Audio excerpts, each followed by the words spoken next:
નમસ્કાર dear students, નવયુગ વિદ્યાલય પોરબંદરમાં I welcome you.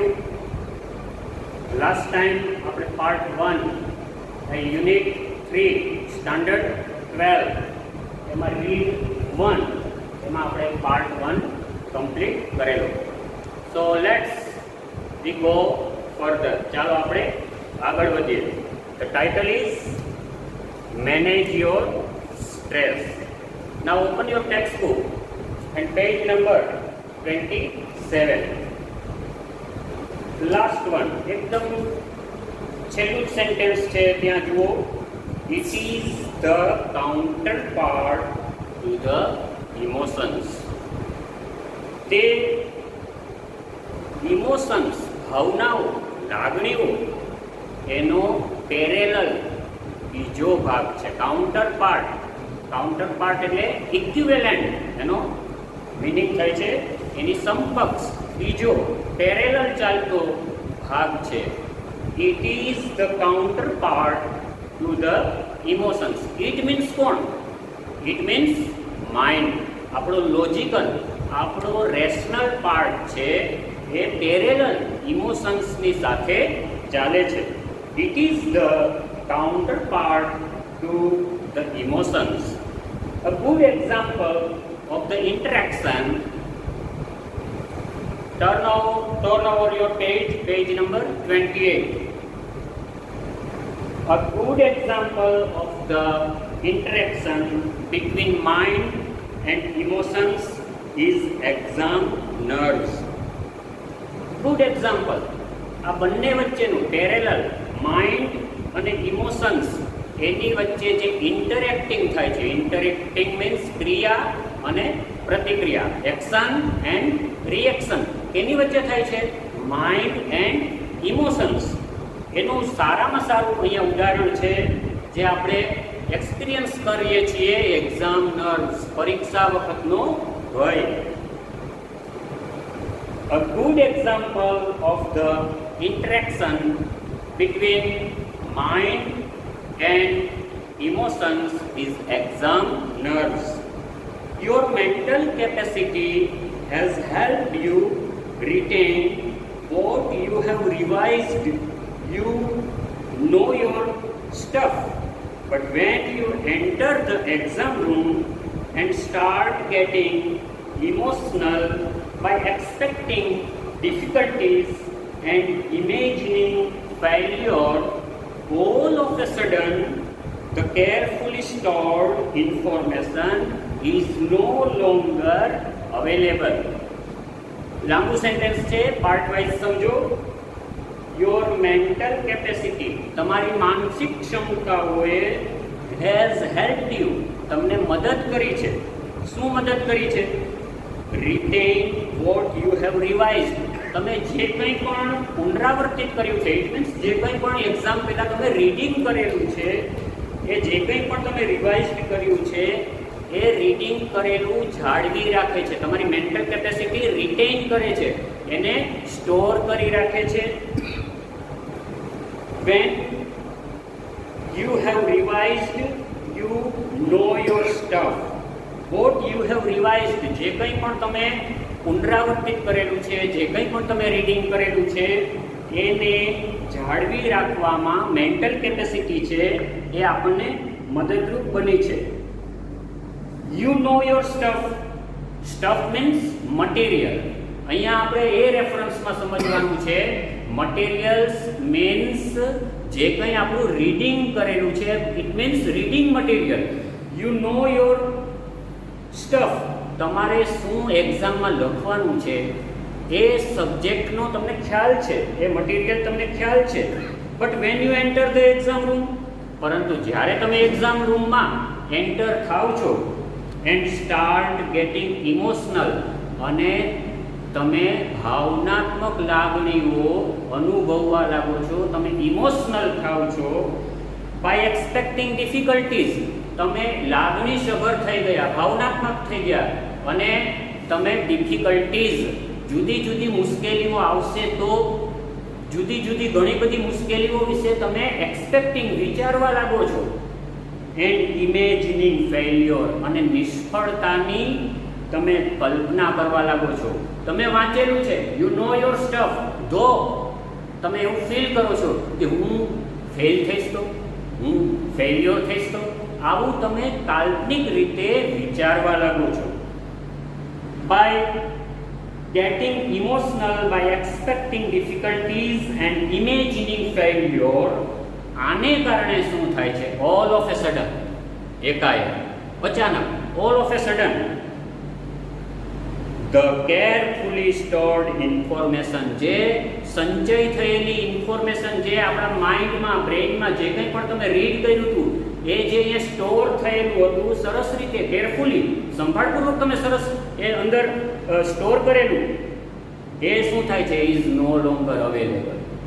એના ઉપર ઇમોશનલ તમારી ફિલિંગ્સ છે હાવી થઈ જાય છે, અને તમે જે કંઈ પણ કન્ટેન્ટ છે એ કન્ટેન્ટ તમે ભૂલી જાઓ છો. No longer available. તમે યાદ કરો છો પણ યાદ આવતું નથી. You forget it. Your emotions have bared the weight to your inner information store. Your emotions, તમારી લાગણીઓ, તમારી ભાવનાઓ, એ શું કરે છે? have bared, અવરોધી નાખે છે. બેર કરવું ઇટ મીન્સ સ્ટોપ કરવું, પ્રિવેન્ટ કરવું, આપણા માટે હર્ડલ્સ ઊભા કરવા, ઓબ્સ્ટેકલ્સ ઊભા કરવા. એ ઓબ્સ્ટેકલ્સ ઊભા કરી દે છે, અવરોધો ઊભા કરી દે છે. have bad, શેના માટે બેડ કરી દે છે? the way to your inner information store, તમારી આંતરિક અહીંયા અંદર સંગ્રહાયેલી સ્ટોર થયેલી ઇન્ફોર્મેશન છે, એ ઇન્ફોર્મેશનને બહાર આવવાનો ધ વે, રસ્તો, એને બેડ કરી દે છે, અવરોધી નાખે છે. It prevents it. Do you find yourself reacting in any of the following ways? અહીંયા આપણને ક્વેશ્ચન પૂછે છે ઓથર, તમને પૂછે છે કે ડુ યુ ફાઇન્ડ, તમે અનુભવો છો, ડુ યુ ફાઇન્ડ યોરસેલ્ફ, તમે ક્યારે આવું અનુભવેલું છે કે તમે આવું રિએક્ટિંગ કરી હોય, તમે આવી પ્રતિક્રિયાઓ આપી હોય?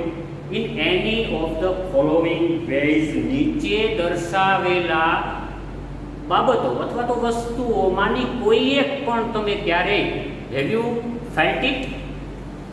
Do you find yourself reacting in any of the following ways? Point number 1, you find it difficult to concentrate on things. You find it difficult. તમને અઘરું લાગે છે, તમને મુશ્કેલી તમે અનુભવો છો. શેના માટેનું? To concentrate on things, બાબતો ઉપર, ઘણી બધી વસ્તુઓ ઉપર તમે એકાગ્રચિત કરી શકતા નથી. ડ્યુરિંગ ધીસ સ્ટ્રેસ તમે કોન્સન્ટ્રેટ નથી કરી શકતા. You find it difficult to concentrate on things. Number 2, your memory is letting you down frequently. Your memory, તમારી યાદશક્તિ, ઇઝ લેટિંગ યુ ડાઉન. જો શબ્દ સમજો, લેટ ડાઉન. લેટ ડાઉન કરવું મતલબ નીચા જોણું થવું, અથવા તો બીજો શબ્દ દગો આપી દેવો. તમારી યાદશક્તિ છે એ તમને દગો આપી દે છે. ફ્રિકવન્ટલી ઇટ મીન્સ વારંવાર, often. Your memory is letting you down frequently. Point number 3, you have lots of different things on your mind but cannot grasp a clear thought. You have lots of different things. તમારા મગજમાં ઘણી બધી વસ્તુઓ તમારા દિમાગમાં ચાલે છે, ઘણા બધા વિચારો ચાલે છે. but cannot grasp a clear thought. પણ ઘણા બધા વિચારોમાં કોઈ સ્પષ્ટ વિચાર ઉપર તમે આવી શકતા નથી, તમે ગ્રાસ્પ નથી કરી શકતા. You can't understand. ગ્રાસ્પ કરવું it means you can't understand, કે કોઈ ક્લિયર થોટ ઉપર તમે, કોઈ કન્ક્લુઝન ઉપર તમે આવી શકતા નથી. You have lots of different things on your mind but cannot grasp a clear thought. You are often undecided these days and this is untypical for you. You are often undecided. તમે અવારનવાર, often means અવારનવાર, undecided રહ્યો છો. It means અનિર્ણાયક સ્થિતિમાં આ દિવસોમાં મતલબ જ્યારે તમે સ્ટ્રેસ ફીલ કરતા હોય, ઇન ધીઝ ડેઝ તમે અનિર્ણાયક સ્થિતિમાં મુકાવ છો. And this is untypical for you. અને આ તમારા સ્વભાવથી વિપરીત છે. તમે એવું નથી, તમે ડિસિઝન લઈ શકો છો, પણ સ્ટ્રેસને કારણે તમે શું થાય છે કે તમે તમારા સ્વભાવથી વિપરીત બિહેવિયર કરો છો. ટિપિકલ એટલે સ્વભાવગત, અનટિપિકલ ઇટ મીન્સ સ્વભાવથી વિપરીત. You are often undecided these days and this is untypical for you. You may longer to do tasks that you were able to complete quite quickly before. You make longer to do tasks. You make to longer તમે વધારે બધો સમય લ્યો છો. You take much time. You make longer to do tasks. Task means assignments. કોઈ સોંપાયેલા કાર્યો એ તમે એ કરવામાં તમે વધારે સમય લ્યો છો. That you were able to complete quite quickly before. કે જે એ જ કામો સેમ ટાસ્ક તમે કરતા અગાઉ જ્યારે સ્ટ્રેસમાં નહોતા ત્યારે તમે એકદમ બિલકુલ તમે ક્વિકલી, ફાસ્ટ, ઝડપથી તમે કમ્પ્લીટ કરી લેતા હતા. બટ બીકોઝ ઓફ સ્ટ્રેસ તમે અહીંયા વધારે સમય લો છો. You make longer to do tasks that you were able to complete quite quickly before.